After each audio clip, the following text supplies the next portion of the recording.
Hello नमस्कार, मैं doctor Surendra खंसली ज्योतिष आचार्य ज्योतिष की इस नई श्रृंखला में आप सभी लोगों का स्वागत करता हूं।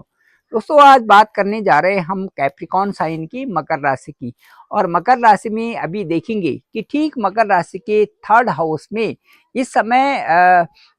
राहु का गोचर चल रहा है। राहु एक ऐसे ग्रह है, एक ऐसे ऊर्जावान ग्रह है, यदि उनका सही शुभ परिणाम आ जाए तो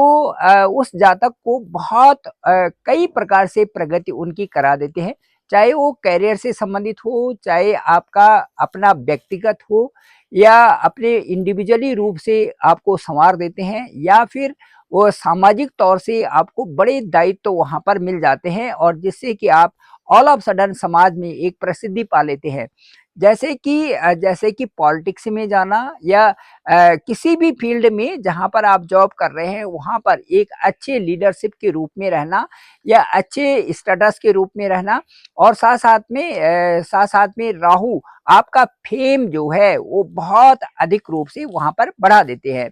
राहु का शुभ होना मकर राशि वालों के लिए एक बहुत बड़ी बात होती है। यदि मकर राशि जहाँ पर हैं वहाँ वो कार्मिक क्षेत्र है, वो काम करने वाला क्षेत्र है, और काम करने वाले क्षेत्र में यदि वहाँ पर राहु का शुभ परिणाम वहाँ पर मकर राशि वालों के साथ में मिल रहा है, तो कैप्रिकॉर्न वाले ये समझिए कि काम की दिशा को भी बदल देते हैं, और साथ साथ में एक अच्छी लीडरशिप भी मिलती है, एक प्रभुत्वशाली उनका जो है कार्य क्षेत्र बन जाता है। तो ये मैं आपको आपसे कहना चाहता हूँ कि राहु यदि जो कुंडली में ठीक नहीं है तो उनके परिणाम उसी तरह से कई प्रकार से भयानक परिणाम भी पाए जाते हैं। अब मैं ये कहूँगा कि जो हमारे प्लैनेट्स हैं उनके साथ साथ में दो छाया ग्रह माने गए हैं, और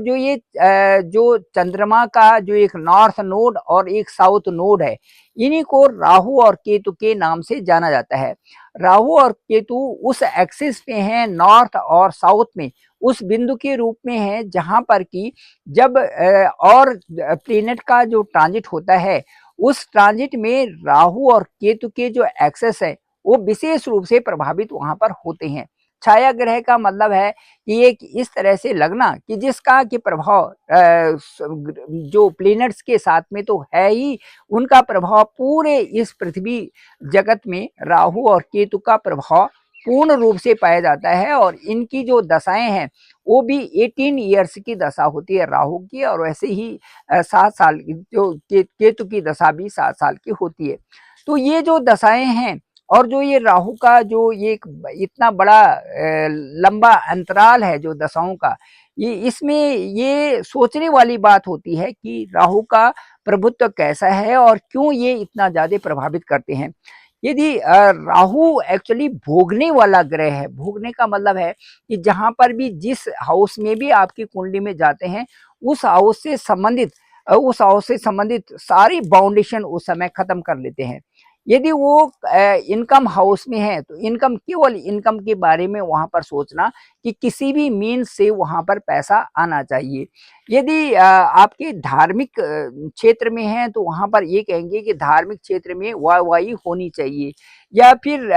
आपको कहीं सोशल उसमें ले जा रहे हैं तो वहां पर ही वाहवाही होनी चाहिए, किसी भी तरह से होना चाहिए। तो भोगने का कहने का मतलब है कि जो राहु का जो शरीर है उसमें, क्योंकि ये एक दैत्यों के फादर माना जाता है, राहु को दैत्यों का पिता माना जाता है। तो ये इन्होंने क्या किया कि छल से, भ्रामक तरीके से, छल कपट करके, तामसिकता से, किसी भी मतलब मन की ऐसी भावना से कि किसी भी रूप से मुझे देवताओं से वो अमृत को प्राप्त करना है, तो छल करके समुद्र मंथन के समय जबकि पृथ्वी में काफी जो संपदा की कमी हो गई थी, तो देवताओं ने और जो राक्षसों ने मिल करके ये तय किया था कि हम अब समुद्र मंथन करते हैं और वहां से बहुत सारे रत्न प्राप्त होंगे। उन रत्नों के साथ में जो एक जो अमृत जो वहां से निकला था, उसके लिए जब दैत्य और देवताओं में हुआ कि भाई वो जो अमृत था वो देवताओं की पंक्ति में सबसे पहले बंटने लग गया, तो उस समय राहु ने किसी भी तरह से वहां पर छल करके और वो अमृत पी लिया था। तो उस समय विष्णु के सुदर्शन चक्र से राहु और केतु दो हो गए थे, एक ही हैं, लेकिन धड़ से ऊपर का जो हिस्सा है वो राहु और उससे नीचे का हिस्सा जो है वो केतु, वो ड्रैगन टेल भी कहा जाता है केतु को। और राहु जो ऊपर के हैं तो उनमें उनके आंख भी हैं तो कान भी हैं, तो उनमें इंद्रियां भी, इंद्रियों को जो इंद्रियां हैं उनको उनको भोगने के लिए राहु का जो है बहुत तत्परता रहती है। तो इस तरह से जो राहु है वो प्रबल रूप से जो हमारे जो उसके बाद जो एक क्षितिज में जो चंद्रमा का जो नॉर्थ नोड है वहां पर राहु को फिक्स किया गया है, और जो साउथ नोड है वहां पर जो है केतु को फिक्स किया गया है। तो जो नॉर्थ नोड और साउथ नोड में, नॉर्थ नोड में विशेष करके ये जो राहु की दशा यदि किसी की अच्छी होती है तो 18 साल में उसको रंक से राजा बना देती है। और यदि वहां पर यदि राहु की दशा ठीक नहीं होती है, मैलेफिक होती है, तो ये अपनी जिंदगी भी खो देता है आदमी। मतलब जो किस तरह का आदमी है, किस व्यवस्था का है, किस स्वभाव का है, उस स्वभाव से दूसरे स्वभाव में चले जाना, इस तरह से राहु की दशा का ये 18 साल का अंतराल उसे बना देती है। परंतु इसके बावजूद ये भी देखा गया है कि राहु की दशा जैसे ही कंप्लीट होती है 18 ईयर्स के बाद, उसके बाद जुपिटर की दशा शुरू होती है 16 ईयर्स की। तो वो 16 ईयर की जो दशा होती है उसमें उस जातक को जिसकी राहु की दशा चल रही होती है उसको अनुभव होता है कि यार मैंने जो ये पिछला जो समय गंवाया है ये वास्तव में मैंने गंवाया ही है, क्योंकि इससे मैंने कुछ सीखा नहीं है। उसको सीखने की जरूरत होती है, और कई लोग उसके बाद जो है एक अच्छाई से और अच्छे मार्ग पर आगे चलने लगते हैं। क्योंकि ये कई प्रकार से राहु की दशा में यदि मैलेफिक है, यदि अच्छा नहीं है, यदि अशुभ परिणाम देने वाला राहु है, तो कुंडली में अशुभ परिणाम देने वाला होगा तो आदमी कई तरह से झूठ भी बोलने लगता है। संगति पर निर्भर करता है, जिस तरह की संगति करेगा, जिस प्रकार की टेंडेंसी रहेगा, एडिक्ट होना ड्रग का भी, उसके बाद शराब पीने का भी, यदि उस प्रकार से कंपनी मिलती है, और उसके साथ साथ में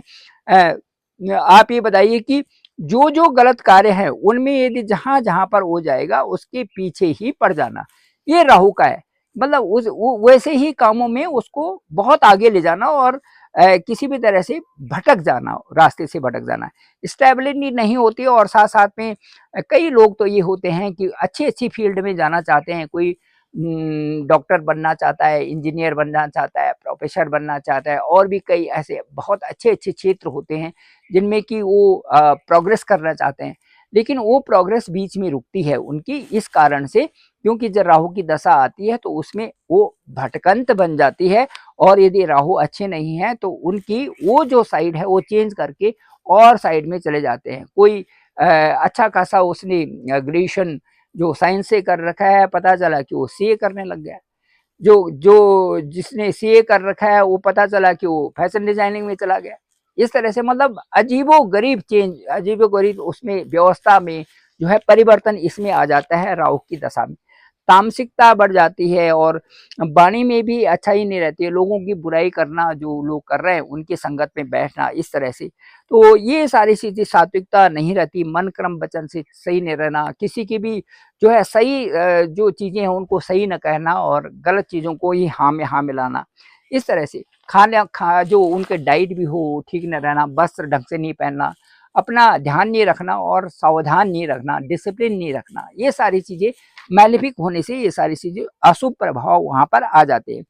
और ये यदि शुभ होते हैं तो सामाजिक और आर्थिक लाभ भी होता है, अचानक धन लाभ भी होता है, और मानसिक शक्तियों से निर्णायक भूमिका निभाने वाले होते हैं, जहां पर कि ऐसा लगता है कि किसी तरह से भी वो बहुत अच्छी अचीवमेंट करने वाले हैं। तो मैं अभी आपसे कहता हूं कि जो मकर राशि है उसमें किस तरह से ये काम करेंगे। मकर राशि में राहु यदि अच्छी अच्छी स्थिति में हो तो उन्हें एक ऊर्जावान बना देते हैं, एक साम्राज्य को प्राप्त करने वाला उच्च शीर्ष पद पर ले जाते हैं।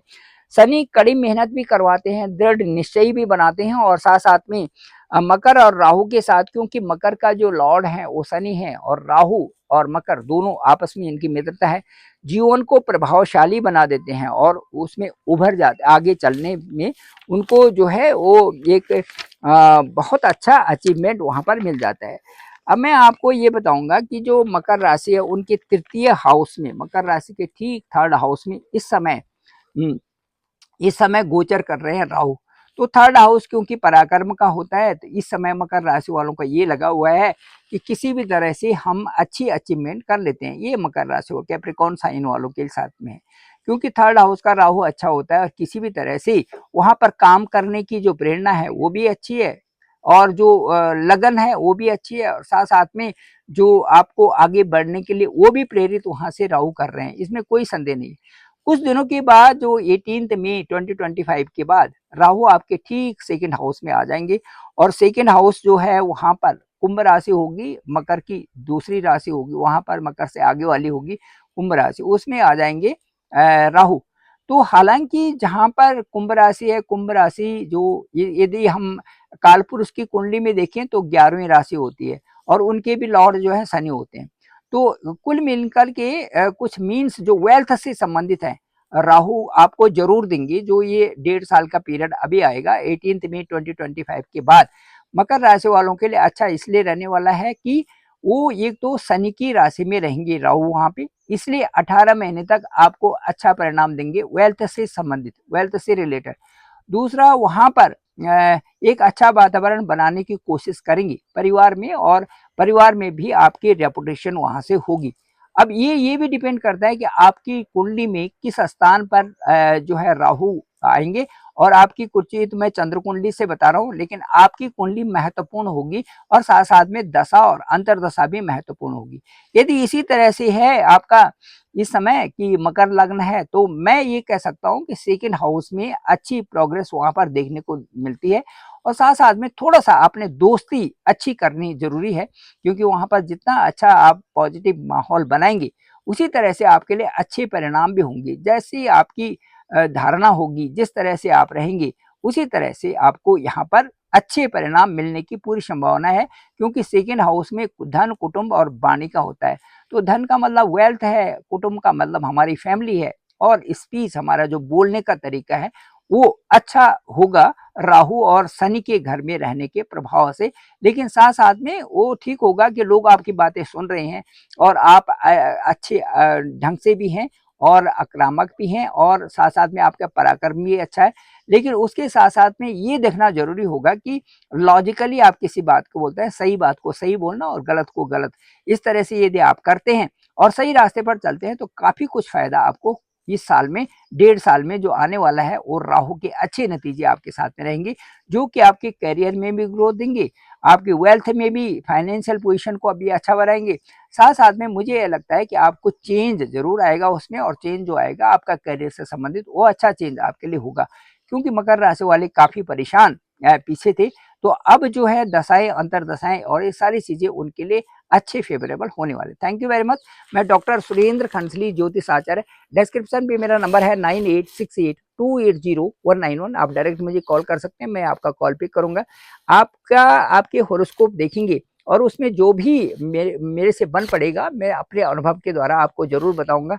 और मैं ये बताऊंगा कि एग्जैक्ट आपकी दशा ये है, ये अनुकूलतम इसलिए है क्योंकि आपकी कुंडली में इस स्थान पे है और इसके परिणाम इस तरह से है। पूरा डिस्कशन आपके साथ में करेंगे, मुझे लगता है कि वो आपको अच्छा लगेगा और संतुष्टि भी करेगा। मेरे इस चैनल को आप जरूर सब्सक्राइब करिए, सभी लोगों तक भेजिए ताकि सभी लोगों को इसकी जानकारी हो सके। Thank you very much. मेरा नंबर है 9868280191। आप डायरेक्ट मुझे कॉल कर सकते हैं, मैं आपका स्वयं आपका कॉल को पिक करूंगा। धन्यवाद आपका, बहुत बहुत धन्यवाद। आप सभी लोगों का बहुत बहुत आभार।